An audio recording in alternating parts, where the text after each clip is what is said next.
Jason, welcome to the Mindful Fire podcast. I'm thrilled to have you here. Hey, Adam. Good morning. Thanks for having me. Yeah, it's awesome. I know we've been looking forward to this one for a while and you have some exciting new developments in your life. For the audience, Jason and I worked together at Google. We never quite worked together necessarily, but we kind of knew each other through the workshops that I led at Google and have just kept in touch over the years and really got along well and had a lot in common. So I've always known that I wanted to bring Jason on the podcast. And a recent development in his life has made that a perfect aligned thing for this podcast. So, Jason, why don't you start by just sharing a little bit about what's new in your world before I have you give the whole story of who you are? What's new? What brings you here today? Yeah, thanks, Adam. Appreciate the invitation to come into this space with you. Yeah, most recently made the decision to leave Google, and I know we're going to get into it and what that entailed. It was done very intentionally, and the decision became clear to me over the last few months that a change was needed. And like I said, a lot went into that, but I've just recently stepped away from big corporate tech after 15 years of working at Google and YouTube. And I've kicked off the next phase of life, which is very exciting for me.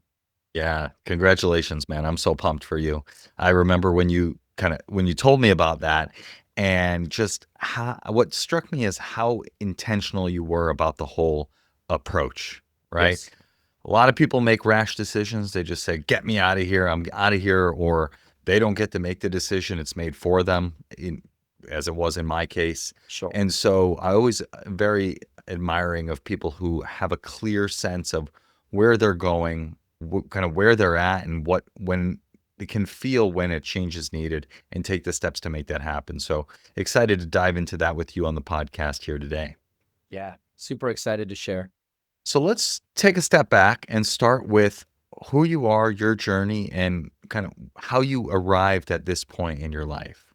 Yeah. So start at the beginning, wherever you'd like to start. I think it's all relevant. Yeah. I think there are definitely a few important things that went into my upbringing that made me who I am today.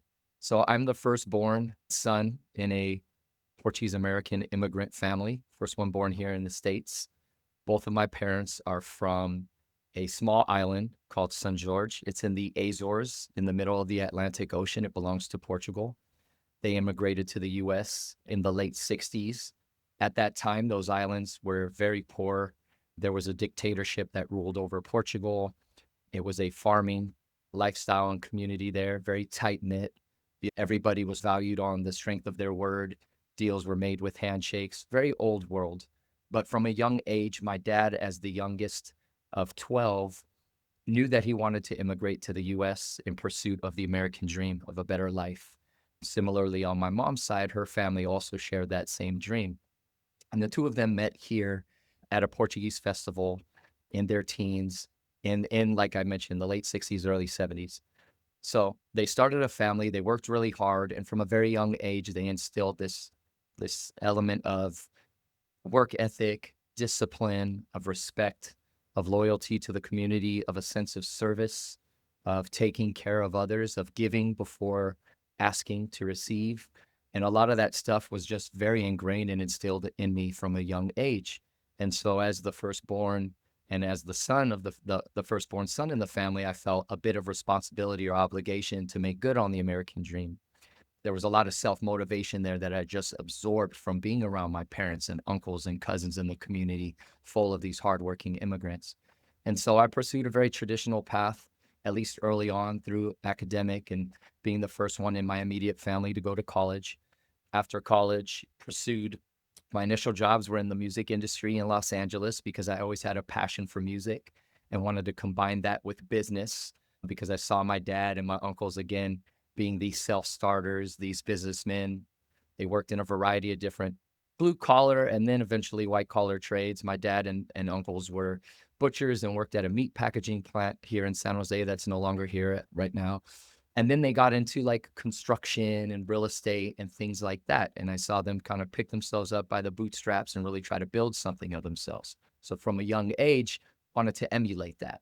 And so here I was in Los Angeles working myself to the bone, doing multiple internships without pay, just trying to get a foot in the door of the music business. Learned a ton, and then saw the writing on the wall with tech coming into music. This was around the time of Napster, and just as streaming was starting, the entire model for the music industry was shifting.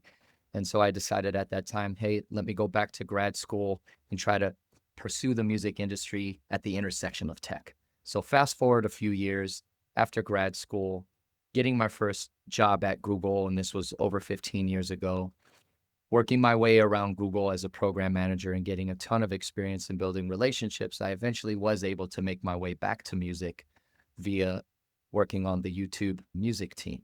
And so that dream of working in music did come to fruition from the angle of program managing within a technical space.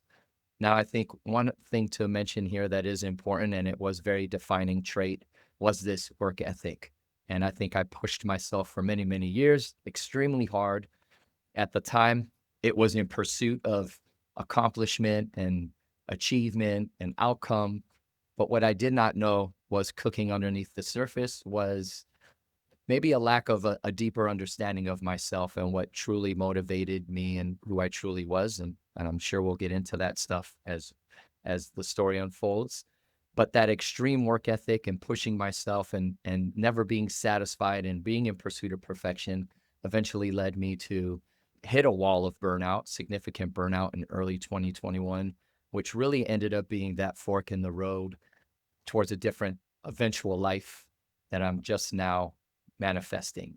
So I'll pause there in case you have any follow-up questions around that part. But 2021 is really where things got interesting for me in many ways. It sounds like work ethic, which was instilled from a very young age, and that responsibility that you picked up and were carrying really got you to where you were, gave you the success that you had created because when you work really hard and you're dedicated to what you're doing, it tends to work out pretty well. In many cases, sometimes it doesn't. But, what was it about what happened in 2021 where you realized like maybe this isn't serving me anymore? Yeah, thanks for the question. So in early 2021, and I think that I had been ignoring the early indicators and warning signs for a long amount of time. And what I mean by that is there were times where I was working where I would feel dizzy. I would forget things that I knew. My vision would become blurry. My hearing would cut in and out. And what I didn't realize at that time were these were physical manifestations of burnout setting in. In February of 2021, I started having chest pains. And this was like a wake up call. So the whisper of burnout became a yell, a scream to get my attention. And after multiple trips to the emergency room and the doctors telling me they couldn't find anything wrong with my heart, one particular doctor asked me a question about stress. Hey, have you ever considered that you might be under a fair amount of stress at work? It was the first time anybody had ever asked me that. I never even considered the fact that maybe I was stressed, but that started me on a journey of self discovery. So at that time, I ended up stepping away from Google for a bit of medical leave, and I completely removed a lot of the distractions, a lot of the extracurricular stuff that I was doing. Certainly my job at Google was off the plate, at least for those 2 months. And I just started to sit alone in quiet solitude, at least as much quiet as I could afford, given I still had 3 children. But I would sit alone in the backyard and I would meditate. And I started to pick up different books, some on Eastern philosophies, Eastern medicine. I started to read on Buddhism and Taoism. And then YouTube algorithms started to pick up on this shift in my interests. And that's when I started to see content like breathwork sessions and Wim Hof, the Iceman, things like that. And they just kind of piqued my interest. Something at that time resonated with me. I started to breathe more. I started to meditate more. I started to journal. I would take long walks and just be alone with my thoughts. And really, for the first time, as I allowed a lot of the distraction or a lot of the mud to settle, I began to glean like a deeper understanding of myself, who I was, sort of a remembering of the things that used to energize and light me up as a child which I had kind of buried under all of this work and pressure and family that I had shouldered for so long, those things started to crop up through the mud again. I'm like, oh yeah, my love and passion for music, my love of health and wellness and taking good care of myself, of trying to repair and cultivate relationships, things that I had pushed to the side as I pursued promotions or project success at work. And so, yeah, that phase was very transformative for me. And I refer to that as like a great metamorphosis. And it coincided with a bit of a spiritual awakening as well, where I just developed this greater self awareness, this greater consciousness of myself, and this feeling that, hey, I'm separate from my thoughts, I'm separate from my emotions. I can look at these things and observe them and maybe learn something from them and grow through them. And that just opened up a whole new pathway and a way of being for me at work. And so when I did return to work, I did so with an intentionality, with a mindfulness at the forefront of everything that I was doing. And so I would step into work meetings and project meetings in a much more rooted and grounded way. And as I remembered those feelings, it was obvious like I was speaking more slowly, I was speaking more respectfully, I was genuinely looking out for the other people in my working group, no longer as concerned with my own selfish needs and what I needed to accomplish, but truly and authentically stepping into those circles with integrity and care and kindness for everybody around me. And it changed everything. It changed my relationship to work. It changed the way, I think it changed the way others viewed me and partnered and collaborated with me. And it removed so much of the heaviness and the weight and the pressure. And it became less about this orientation to accomplishment and achievement and being successful. And it became a reorientation around process. Like, how am I showing up in these work meetings became so much more important to me than what was being accomplished in these work meetings. And the really cool thing about it is, as I made that shift, all of a sudden, work felt rather effortless. It felt like all of the things that needed to get done, all the boxes that needed to get checked were being done, but it truly felt like I was showing up in greater alignment with my higher self. I was putting my heart forward. I was allowing others to see me for who I truly was. And that was intoxifying and energizing. And it was like a little indicator, a signal, a sign for what lay ahead as I would lean fully into that energy. Does that make sense? I think it's very interesting, and I'm curious more around this, the achievement orientation to the process orientation, right? I think many people listening to this are very familiar with kind of striving towards achievement, getting there, and then realizing, okay, well, what's the next achievement? Talk a little bit about what that shift looked like for you, and kind of, I think what I'm really interested in is how you operationalized it and kept it top of mind, right? It's great to have an idea of, oh yeah, I'm too focused on accomplishment. I should be more focused on enjoying the journey, right? But it's another thing to actually do that and remind yourself and keep coming back to it. And I'm sure it wasn't a perfect journey for you, like it isn't for most of us or all. What did that look like? Like how did you actually operationalize that shift in your life? Fantastic question. Let me expand upon this. So, first and foremost, as you ask that, the first thing that comes to mind to me is integration of oneself is extremely important. And I think for me, initially, there was this drive or desire to get as far away. Right. I'm coming out of burnout, I'm returning back to work. How can I escape the old me? Right. What I ultimately came to realize is there is no escaping the old you. There's merely integration of those old parts of yourself with these new parts that you're hoping to expand upon. And the reason why this concept is important is, how did I operationalize? Foundationally, like, first there was a gratitude for those parts of me that got me to where I was in the first place.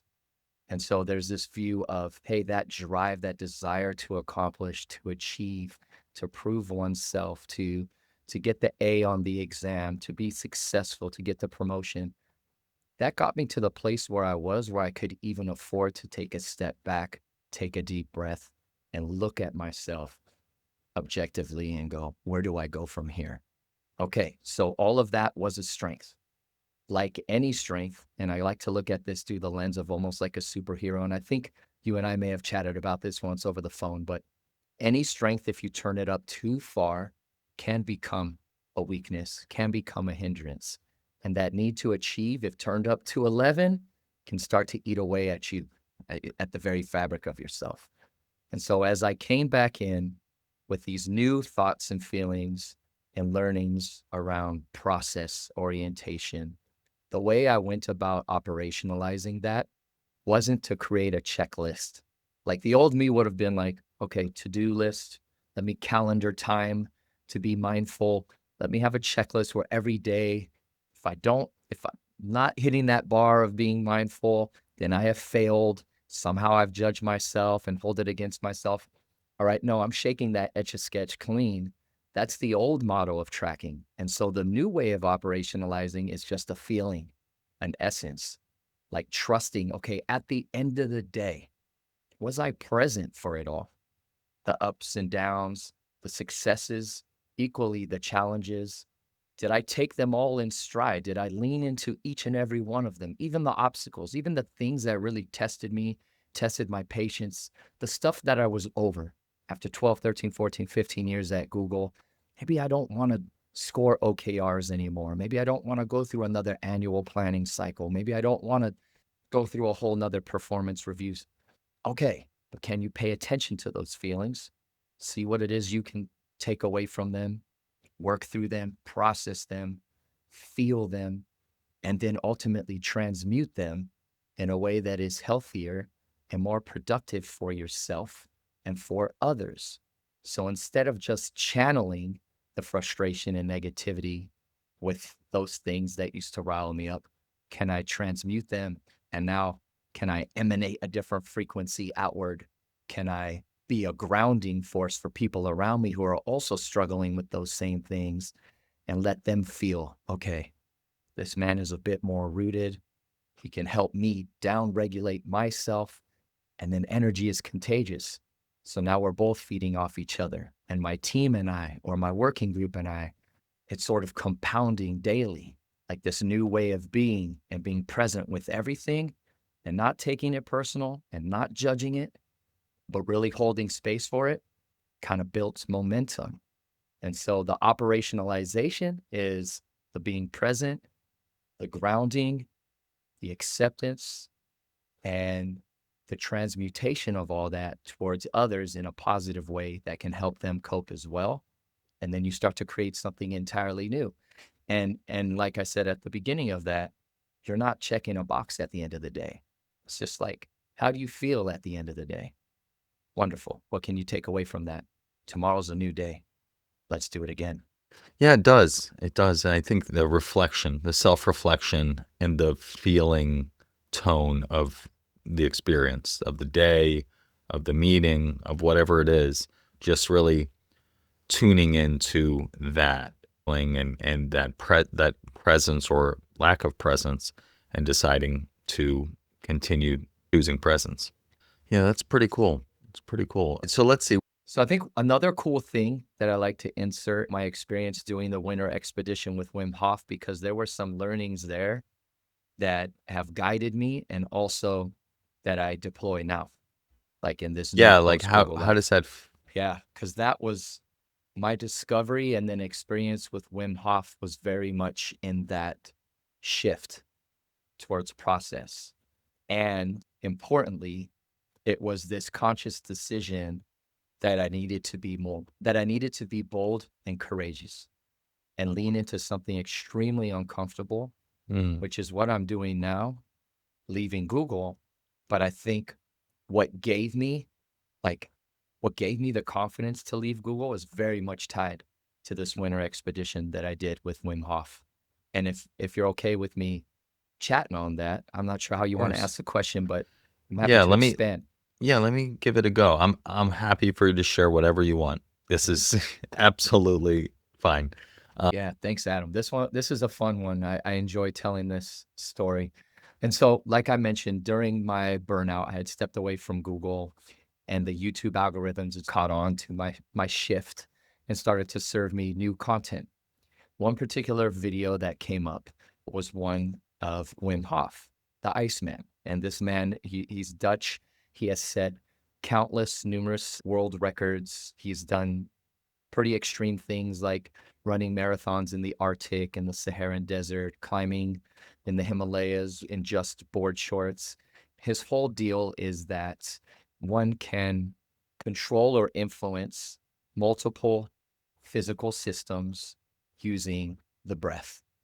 And so his whole thing is he can get into extremely cold bodies of water, but instead of having that gasp reflex, like that fight or flight reflex, through controlling of the breath and a meditative mindset state, you can ease in to the cold. And so in one particular video, I saw Wim Hof and a group of, I assume they were wellness community members, and they were out in Poland, in the mountains in Poland, in the dead of winter, and they were doing all sorts of really interesting, also frightening thing. Like as I projected myself there, it just seemed like very difficult. They were hiking up the mountain, like I said, in just shorts and boots.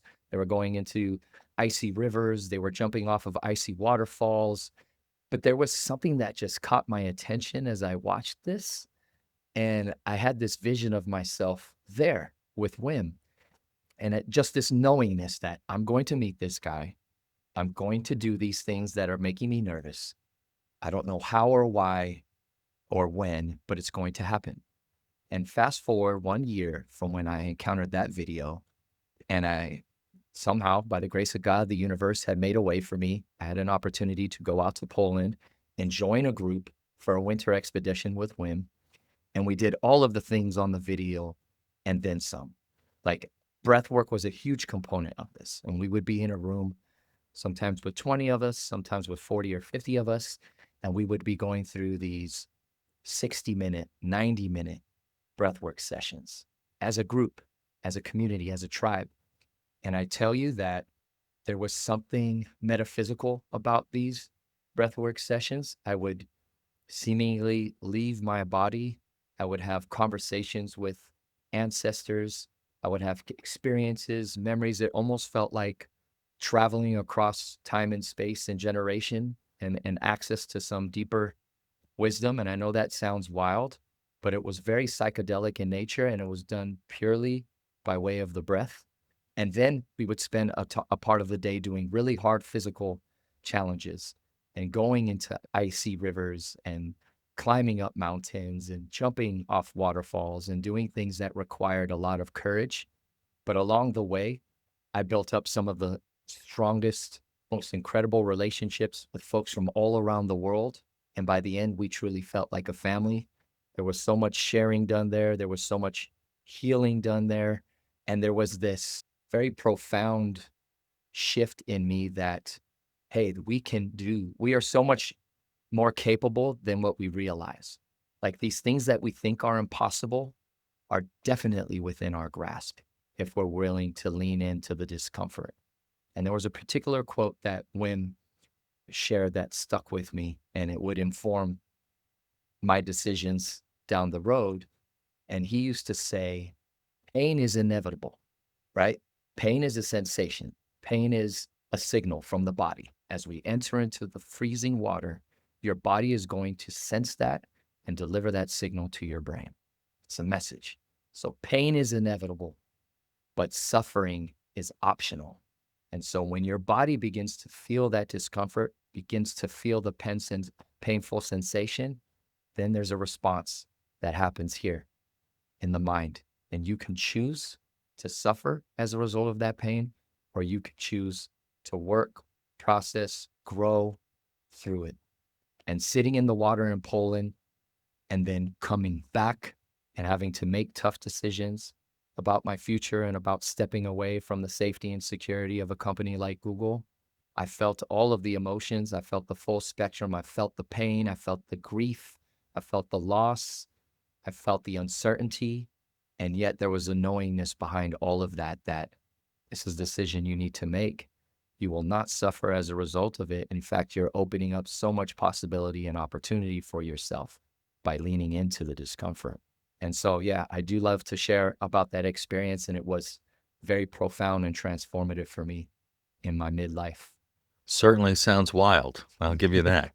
No, it sounds awesome. I've spoken to many people who are huge fans of Wim Hof and his method, and yeah, the breathwork stuff. And a guest I had on the podcast a few weeks ago, Sam Kabert, Oh, yeah. you introduced me to, who Hmm. is a breathwork teacher. I've done a couple sessions with his community, the Breath Club, I think it's called. Yeah. Super cool. Yeah, like really interesting stuff that I have not dabbled with too much, but it's very interesting. And you can see those videos of Wim Hof, like literally like melting snow with his body, you Yeah. know, like it's very interesting. Yeah. So how did you carry those lessons forward, coming back kind of into your life post burnout, post taking leave, and kind of, yeah. And I guess like what Yeah. And I'm glancing off into the distance because it was such a heavy, challenging journey. I think, life is doesn't really unfold in a very linear fashion. There can be a lot of delineations and there's a whole lot of long and winding roads and things just seem to present themselves at the time and place when you're ready to receive them. And so when you ask, well, how did this even initiate and come to be? It's hard to say. I think I think when I wasn't ready until I was. And then all of a sudden I was very open to all of these things and these signs and signals and synchronicities and wisdom schools. And so when I think back, how do I build upon that? How do I take all of those learnings that I came into contact with during that transformative stage? Well, as I mentioned with the Wim Hof stuff, leaning into discomfort, I always had this desire to be more bold, to be more courageous.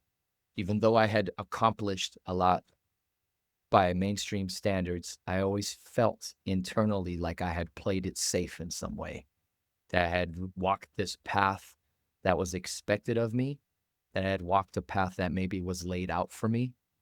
And it never, well, at times it didn't feel like my own path. And so being in Poland and hiking up that snowy mountain and forging a path that I never thought I'd be on, I realized you can step anywhere you want. You can step right off that path that you've been walking on. You can go explore the fringes. Like what needs to be explored upon right now? And so, yeah, that desire to be bold, that desire to be courageous, that desire to take a risk very much informed my decisions thereafter. And then it was this reconciliation of, hey, I know I'm showing up at work and going through the motions a bit, at least in the last year or two. I know it's no longer energizing me in the way that it used to. And if I can trust my body, if I can trust my intuition, my instincts, my heart to be my compass, then I know I'm walking in the wrong direction. And so, where do I need to point my ship towards next? And I just kept hearing in the back of my head, it's time to step away from big corporate tech. You've done some incredible things here. You've had some wonderful experiences here. You've built some amazing relationships here. You've also been disciplined enough financially. You've been smart enough in that sense of creating some safety and security outside of Google that you can give yourself that runway, that you can give yourself that bandwidth back, that you can give yourself the gift of autonomy and freedom and independence from what was feeling like a very constraining experience at Google over the last year or two. I can give myself the gift to break free of that and then express myself in a way that I've been bottling in. And so all of those things that I mentioned, all of those learnings, all of those experiences, the good, the bad, the ugly, were very much leading me towards that major inflection point of I've had a feeling I need to step away. My heart's been telling me this for some time. And then all of a sudden, my brain caught up and said, hey, you can no longer keep doing this to yourself. It's time. Like, we don't have to play tug of war anymore. You can set the rope down. You can walk away with gratitude and appreciation and then walk towards something else that's energizing you right now. Yeah, thank you for sharing that. And I'm curious, I'm curious about how, yeah, so yeah, that makes sense in terms of how you got there, how this knowing up in these different ways, right? The feeling and the thinking and all of that eventually synced up. I know that you had been building a life beyond Google along the way. How much, I guess, share a little bit about what that was like, Yeah. what those pieces were, and how much did that help you know what you were walking towards, right? Because I know that you were very intentional about this, and you didn't just say, I need to get out of here like some people do. They just leave and they never look back and they figure it out from there in however long that takes and Right. however well that goes. I'm a big fan of people figuring out what they want their next chapter of their life to look like, and for them to actually start practicing it, getting clear on it and start practicing it and trying it now. How much was that a factor for you in the various things that you were doing inside and outside of Google, outside of your core role? Yeah. I think, I mean, the fact is, I'm a father to three little ones. I've got a 6, an 8, and a soon to be 10-year-old. And so there's that additional layer on top of everything. It's not just what I desire and what I need. Also, I'm responsible for these three lives and I care about them very deeply. And so I want to protect and provide for them while also modeling a behavior about how to live your life in a way that is true to yourself. So I looked at it as the fact that I needed to provide for them was a constraint. I needed to be extremely intentional on how I envisioned and went about setting up the life for myself post Google. And also, there was an opportunity there to be bold, to be courageous, to live in integrity, to be authentic, and to step away from something that was no longer suiting me so that they could see that's okay too. Like you can blaze your own path in this life, you can pursue your own passions and express yourself fully. And so they were very much, they were critical like inputs into how I went about it. To your point, I didn't just make a decision overnight and like flip over the flip over the game board and walk away from the table. No, I had been thinking about it for some time. And in attending, like, for instance, your visioning workshop at Google, in attending other similar workshops, in speaking to mentors and people that I respect who have maybe walked a similar path in their own life, in consuming content through YouTube or podcasts or reading the right book or the right autobiography. Like everything was helping me to shade in this picture of, okay, how will I know when I'm ready? And that was giving me a lot of that encouragement and motivation. And then there's the, well, now let me clearly define what it is I'm stepping away to do. Like, what are the non negotiables for me now? Okay. I mentioned that like autonomy and independence, freedom are important to me. I want to do work where I feel that energy, that essence every morning, that I control my destiny, that I I own my day and I can focus my energy on things that light me up in a positive way. Another requirement or and I think I framed them as non-negotiable for me in my new life is, hey, I've been at big corporate tech for 15 years, building things that serve hundreds of millions, billions of users. It's all very conceptual, very abstract. Like, what did I enjoy most about being at work? Was the one-to-one relationships, conversations, and opportunities to mentor and to coach and to inspire and to illuminate others' strengths. Okay, that means in my next life, my next chapter, I want to do work that can serve and support people directly. I don't want it to feel abstract. It doesn't have to be massive in scale. It can be smaller, it can be local, but I want to feel that direct connection. Like that energizes me. That feels worthwhile and meaningful. I want to also pull myself away from virtual in some instances. I don't want to just live in the rectangle box of a laptop or of a meeting screen in a meeting room with a fluorescent light. No, I want to get out into the world. I want to be in shared spaces with groups of people, whether that's a classroom or on a soccer field. I want to be out in nature, interacting with this incredible creation that we get to experience day in and day out. So there were all these little breadcrumbs that I presume my higher self had left for me to discover, like, and they all helped to inform what I wanted to do next. Now, in a more tangible way, over the last 10 to 15 years, I've been building a music production DJ company on the side. I've always done it for as a side job. I enjoy it. I love it. I'm passionate about music. And so we've hit this point over the last year or two where it started to grow even more quickly than I could support. And 2026, this is going to be the first year that I can fully dedicate myself towards it. We're fully booked for the entire calendar year. We're starting to book into 2027, and I'm looking for ways to bring in more help and to scale that. And I absolutely love working with event planners and being part of special day for wedding clients and corporate partners. And I love that I get to express myself through music in that way. I've also gotten more involved in coaching, and I got certified as a health wellness coach. And so I've been doing a bit more of that as well, helping people more directly as a health and wellness and life transformative coach, and being able to hold space for others and helping them find their own path. I also have a passion for youth development and coaching and getting more involved in my children's soccer teams and those organizations.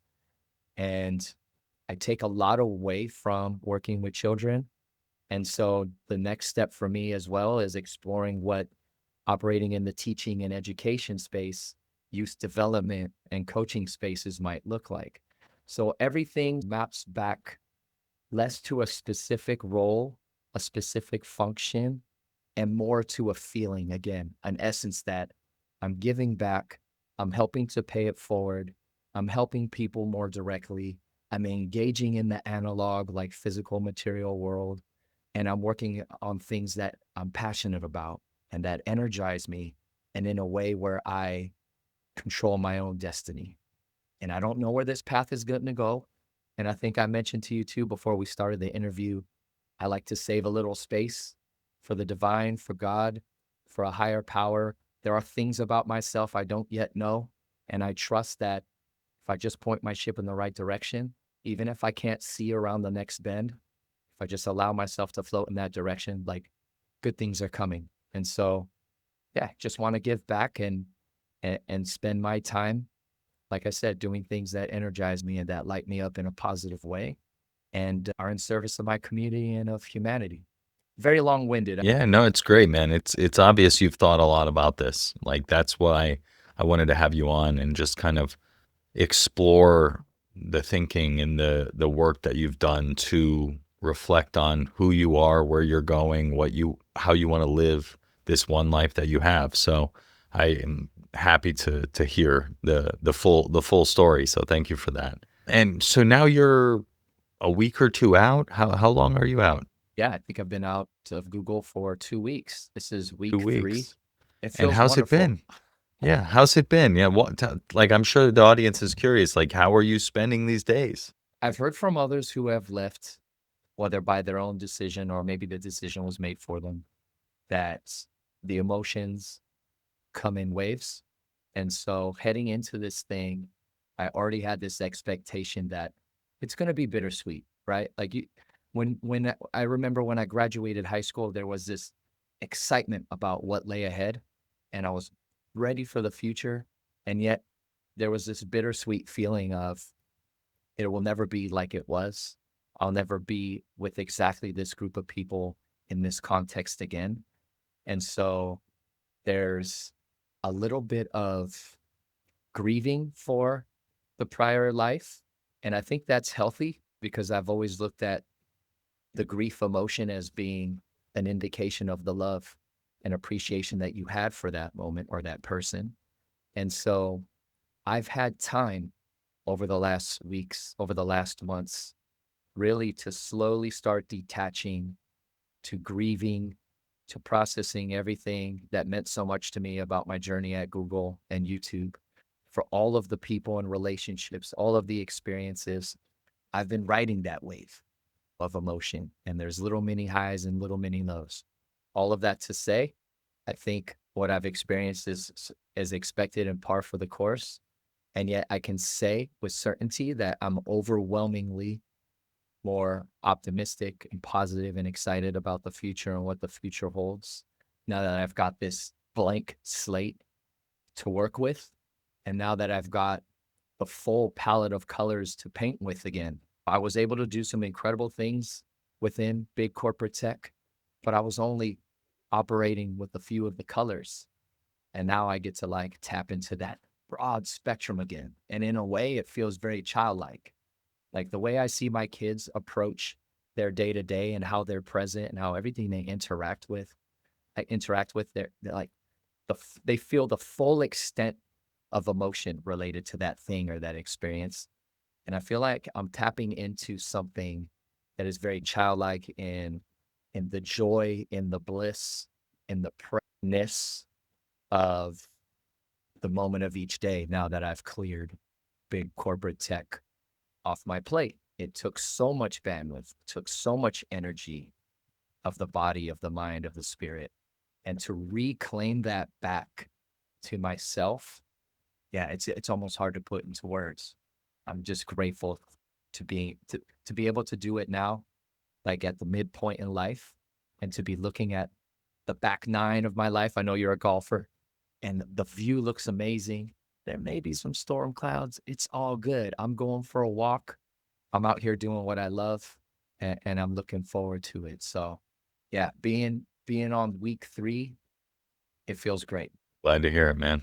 I'm glad to hear it. That's all. So, Jason, I'm curious. You spent 15 years working in big tech, and I know that sending a goodbye email to your colleagues at Google is a huge part of kind of closing that chapter. And I know that was really important to me and is honestly the reason I turned down the severance when I did, because my work wasn't done, but also I wanted to go out on my own terms and send that goodbye email. I'm curious, often people put lessons that they've learned from their time in corporate or at Google or whatever it might be. I'm curious if there were any lessons that stood out to you that you imparted to the people that you left behind when you left.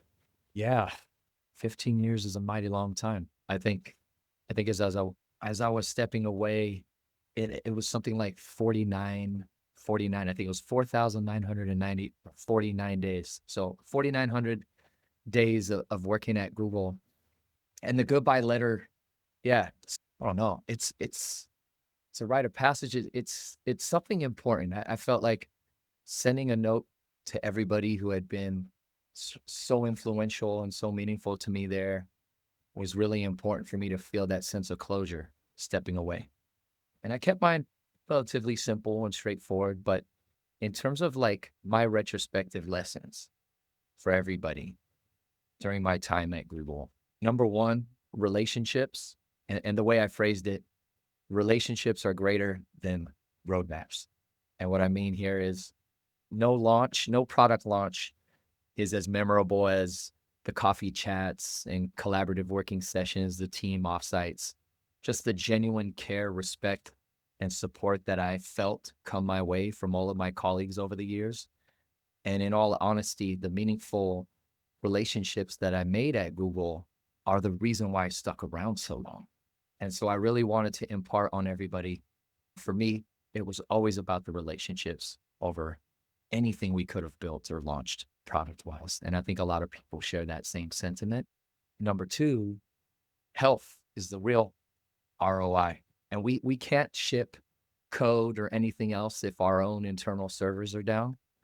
And that's the way I phrased it. Take care of yourself. And I really wanted to encourage folks to take the walk, take the vacation with their family, drink water, breathe deeply, sleep, put yourself first, take care of yourself. And this maps back to that growing passion that I had over the last couple of years at Google and getting more involved in health and well-being and wellness initiatives.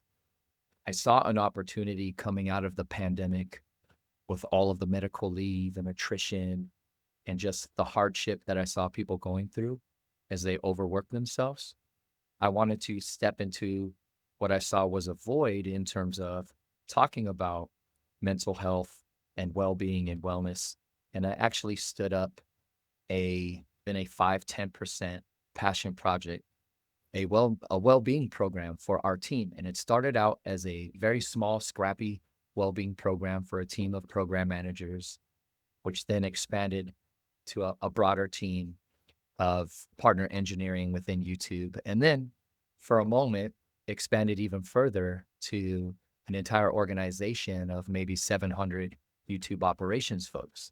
And we did everything from organizing workshops around health and wellness related topics and modalities and initiatives, bringing in guest speakers. And I believe you're also friends with Nicholas Whitaker, and he was one of the guys we brought in early on to talk about breathing and meditation. We organized virtual wellness retreats, put together newsletters, all sorts of stuff, one-sheeters. And really, I think that one of the most important parts of my legacy at the company and one of the things I'm most proud of is the work that I did in the health and well-being space. Even though it wasn't part of my core mandate, even though it wasn't judged well during my performance reviews, because it did take some of my time and attention away from our core business objectives, it felt like the right thing to do. It felt important. It felt worthwhile and a great use of my time, energy, and attention. And so, again, health is the real ROI.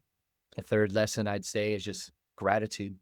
It all starts and ends with gratitude. I'm beyond thankful for the mentors who challenged me, the colleagues who humored me, the indulged my stories, and those that came through in the clutch during all the high stakes launch sprints.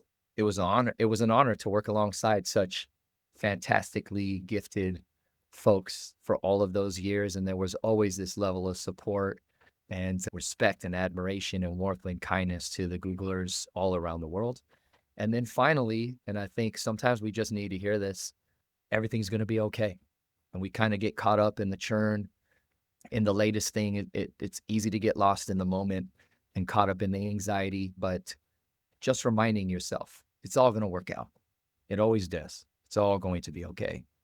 Whether you stick around, whether you step away, it's all good. It's going to be fine. And I like to remind the people around me of that as well. So yeah, those were some of the things that I wanted to impart on folks when I stepped out. Yeah, very cool. Thank you for sharing those. And yeah, it's cool to hear what you were able to build and how you were able to bring that to first yourself, but then your team and your colleagues and all of that. And yeah, those things used to be very positive on performance reviews, but not so much in the more recent years, because they think that if you just keep your head down, banging your head against the keyboard, you're going to get better results. But I think we can all, if you think for a second, you can look at healthier people do better work, right? So Yeah, if people are supported, and for a long time, Google was operating that way and it was going really well. right. It's good to hear people are not losing sight of that, even if it's not, as directly beneficial on the performance review as it once was. Yeah, agreed. Yeah. And the other thing I'll say is like, yeah, the people at Google were really always the best part, right? We mentioned on a sidebar that we have some friends in common. Nicholas Whitaker, he's been on a guest on the podcast several times. Dan Arwady, his wife Ange Arwady, she's on the podcast today. Yes. Just fantastic people that become lifelong friends, and I'm very grateful for that aspect of my time at Google. Many aspects of my time at Google. It's unfortunate the way it ended, but it was still a great ride, and I met a lot of awesome people like yourself. Thanks, Adam. The feeling's mutual, and Yeah, some of those names that you just mentioned and so many others, like just folks that are salt of the earth and so grounded and influential and so positive and impactful. Like these people become so much more than teammates and colleagues. They truly become lifelong friends. And and and that is so important to me, is making sure to stay connected, making sure that they know, yeah, I'm moving on from the company, but I'm still here. I'm in your circle. If you ever need me, I'm here for you. And we're going to be intentional about keeping this relationship going. Yeah, And that you was have to be very important. intentional. Yeah, You have to be intentional about it because otherwise they're still in that busy, crazy environment. So they're going to be heads down. So we need to be, and we're in our own worlds over here doing our things, right? So we need to be intentional about reaching out and setting up time. And I did a good bit of that towards the end of last year and just had conversations. I think that's where our first conversation, reconnecting, yeah, happened. And it's just fun. It's just fun. Even if it goes nowhere professionally or otherwise, it's just like, oh, this is great to hear how this person who's awesome is doing. I agree.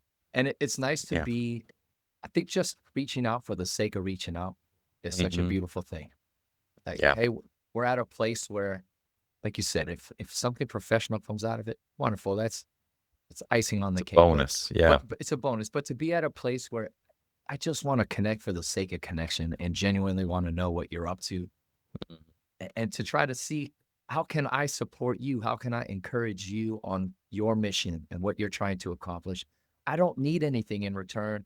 I just want to like build you up Hmm. and give to you in your journey. I think that's a great place to be. Absolutely. I totally agree.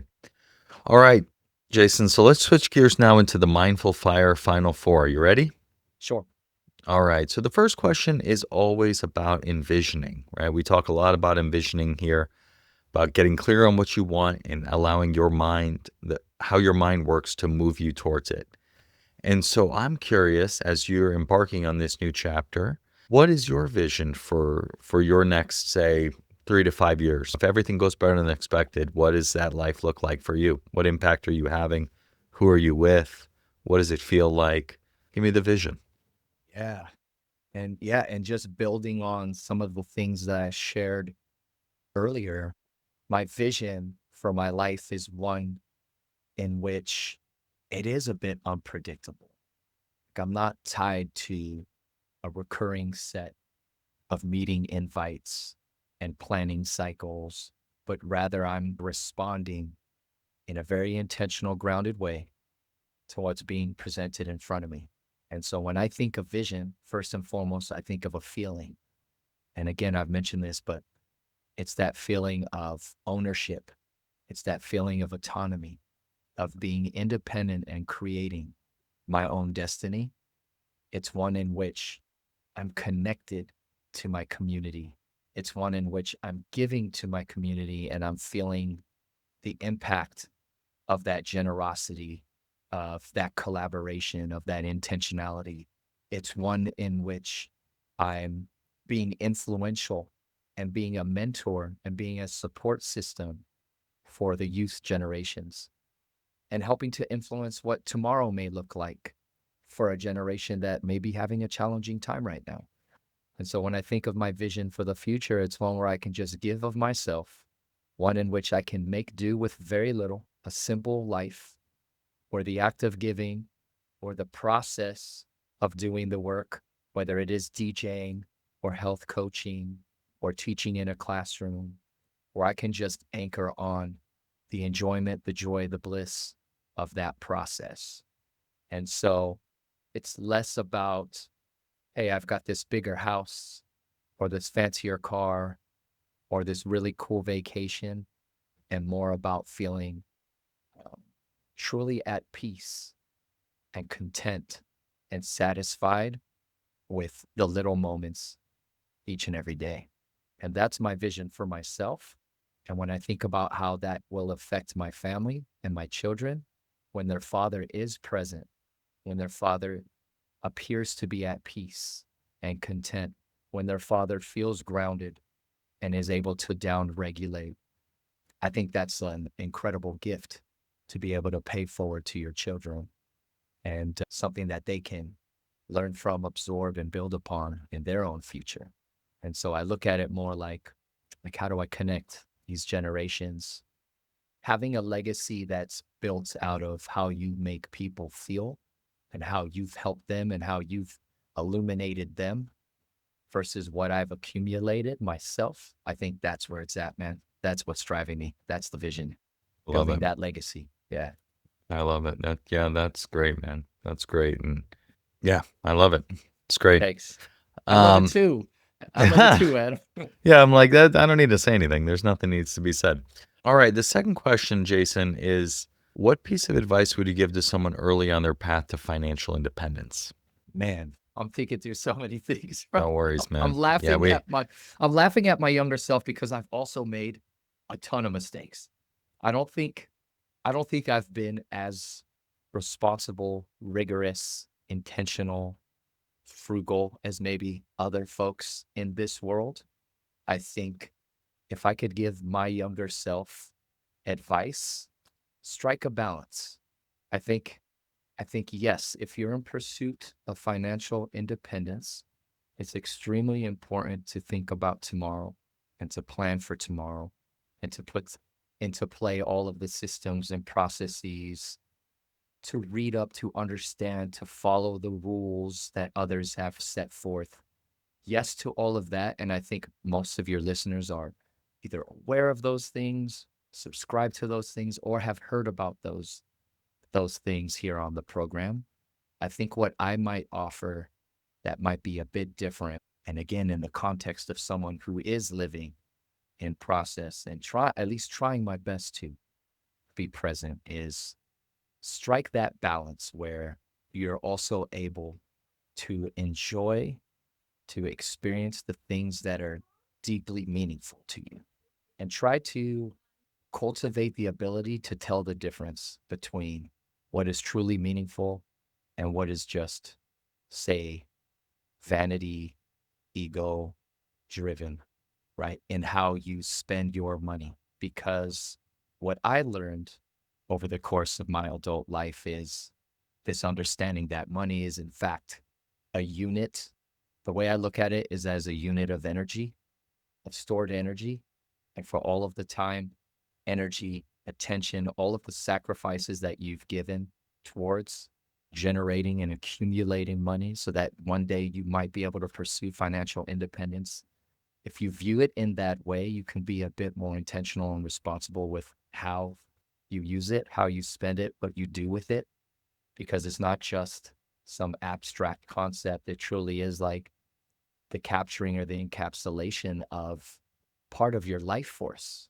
And so keeping that in mind, I think has helped me make decisions. But then again, back to that point around balance, like there are times when you should spend today as an investment in your own memory bank, as an investment in your experiences, as an investment in yourself in the present moment, which can change the trajectory of you and who you are and how you feel about yourself and how you relate to others in the future. And so it is this very interconnected, broad view of money as not just the ability to achieve financial independence, but as a tool that you can use to better understand yourself, right? If I hadn't spent on that trip to Poland with Wim Hof, for instance, how would my life look different and how would I be different now? And so I think there's some aspect of that that needs to come into your equation.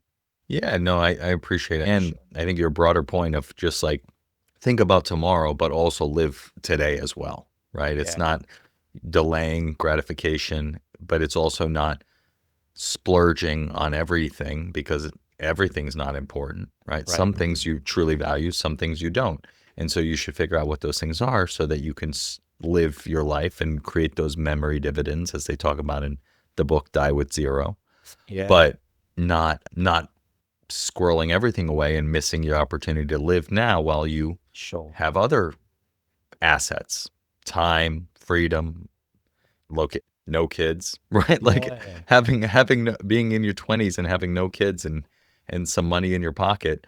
There's a lot of fun things you can do that Oh, yeah. once you have two or three kids in tow become harder to do, at Yes. least in the immediate term. So, I love that idea of memory dividends. Like, That's a and good if I one. could give a quick example, a few years ago, my wife and I, we had been chatting about getting a camper van. We had always had this dream of traveling the US and exploring the national parks and state parks and just getting out there and seeing the beauty that is America. And the kids were young and we're like, we'd love to get them on the road. The van was rather pricey that we were looking at. And I remember I spent about 2 weeks going back and forth, laying awake at night, ruminating, like, is this a good use of the money? And I kept thinking of the van as an expense and how much it was going to affect our ability to save. And it wasn't until I made this shift of viewing the van not as an expense, but to your point around memory dividends, as an investment in experiences for our children, as something that could add depth to their lives, especially prior to before they got to an age where they would want to do their own thing and not necessarily be crammed into a van, all five of us and the dog hitting the road for a week or two at a time. And then the decision became so easy at that point. I'm like, this is not an expense. This is like we're investing in experiences, something that no one can ever take away from them, something that they'll always look back and go, wasn't it cool that we hit the road with mom and dad and got to check out all of those really neat places? And we haven't looked back since, and we don't regret it a single bit. And it's been absolutely legendary hitting the road with our kids in this van over the last few years. It's awesome, dude. Yeah, it's all a matter of how you look at it, right? And what lens you're putting the decision through, Mhm. right? You can look at it as an expense and a waste of money, or you can look at it as an investment in your family and your memory dividends.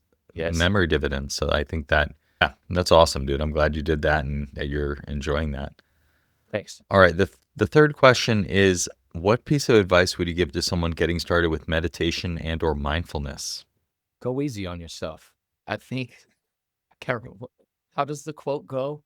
If you think you're too busy for 10 minutes of meditation a day, meditate for 20 minutes. Something like that. There's Yeah, something yeah. like Yeah, that. if I you know I'm yeah, or paraphrasing. an hour or something Yeah. like that. I Now, think it's an hour. Yeah. yeah, like, oh, you think you're too busy for meditation? Yeah, meditate even more. Mhm. It's a funny quote, but I guess my advice would be, okay, the type of person who maybe is seeking meditation and mindfulness. In my case, I was absolutely broken at that time, coming out of the worst bit of burnout, what I perceived to be that I had thoughts that I was dying. I was struggling. I was in a dark place. I found meditation. I found mindfulness. I think for many who begin to dabble, there's this tendency to treat them like any other any other thing that needs to be accomplished or done well. And as if you enter like a meditative space and the thoughts come up, maybe you begin to judge yourself because why can't I clear my mind? Why can't I achieve this higher vibration, this meditative state that I've heard about, that I've read about? And what I would say to those folks is the whole point is not to shut off your thoughts. That's impossible. The mind is a receiver. You're going to be receiving thoughts constantly and continually. Wonderful. It means you're alive. For me, the point is noticing the thoughts as they come in and then letting them go, almost like a cloud drifting by in the sky and returning back to your breath. And the next thought will come and you do the same thing. And that to me is a successful meditation. It is not the absence of thought. It is not the absence of distraction. It is merely cultivating the ability to catch yourself in thought, to catch yourself in distraction, to hold a moment for that, allow it to move on, and then to return back to center, to return back to your breath. And so the short answer would be don't judge yourself. Don't expect yourself to be perfect at mindfulness and meditation.